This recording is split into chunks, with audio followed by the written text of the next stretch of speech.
ഒരു സിനിമ പുറത്തിറങ്ങുന്നതിന് മുന്നോടിയായി വരുന്ന ടീസറുകളും ട്രെയിലറുകളും എല്ലാം കാണുമ്പോൾ ചിത്രം ഏത് ജോണറിൽ പെടുന്നതാണെന്ന് ഏകദേശം ഒരു ധാരണയുണ്ടാകും.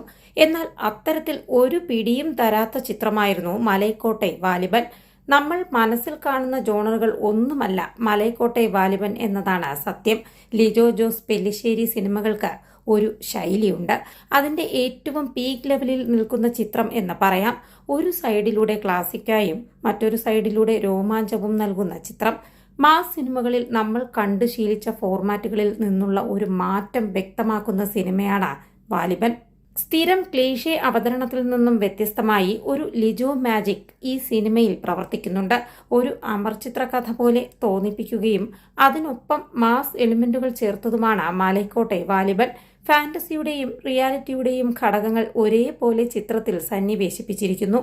നാടോടി കഥകൾ പറയുന്ന ശൈലിയിലാണ് ചിത്രത്തിന്റെ കഥ മുന്നോട്ടു പോകുന്നത്. കഥകളിൽ മാത്രം കേൾക്കുന്ന തരം പേരുകളാണ് സ്ഥലങ്ങൾക്കും കഥാപാത്രങ്ങൾക്കും. പീരിയോഡിക് സിനിമകൾക്ക് സമാനമാണ് കഥാ പശ്ചാത്തലം. മല്ലയുദ്ധത്തിൽ പങ്കെടുത്ത് തോൽവി അറിയാതെ നാടുകൾ തോറും സഞ്ചരിക്കുന്നയാളാണ് വാലിബൻ. വാലിബന്റെ യാത്രകളിൽ അയ്യനാർ എന്ന വളർത്തച്ഛനും ചിന്നൻ എന്ന സഹോദരനും ഒപ്പമുണ്ടാകും.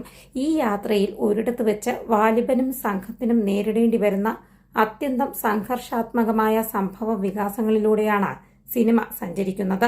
മോഹൻലാലിന്റെ കരിയറിൽ ഇതുവരെ ചെയ്ത വ്യത്യസ്തമായ വേഷപ്പകർച്ചയായിരുന്നു അതീവ ശക്തനായ വാലിബൻ. അയ്യനാരായി ഹരീഷ് പേരടിയും ചമതകൻ എന്ന വില്ലൻ കഥാപാത്രമായി ഡാനിഷ് സേത്തും ഗംഭീര പ്രകടനമാണ് നടത്തിയത്. സൊനാലി കുൽക്കർണി, മനോജ് മോസസ്, കഥാനന്ദി, മണികണ്ഠനാചാരി എന്നിവരും കഥാപാത്രങ്ങളോട് നീതി പുലർത്തുന്ന പ്രകടനമാണ് കാഴ്ചവെച്ചത്. മധു നീലകണ്ഠന്റെ വൈഡ് ഫ്രെയിമുകളും പ്രശാന്ത് പിള്ളയുടെ സംഗീതവും മികവുറ്റതാണ്. തികച്ചും ഒരു തിയേറ്റർ എക്സ്പീരിയൻസ് നൽകുന്ന ചിത്രമാണ് മലൈക്കോട്ടെ വാലിബൻ എന്ന് നിസ്സംശയം പറയാം. Entertainment desk, India today.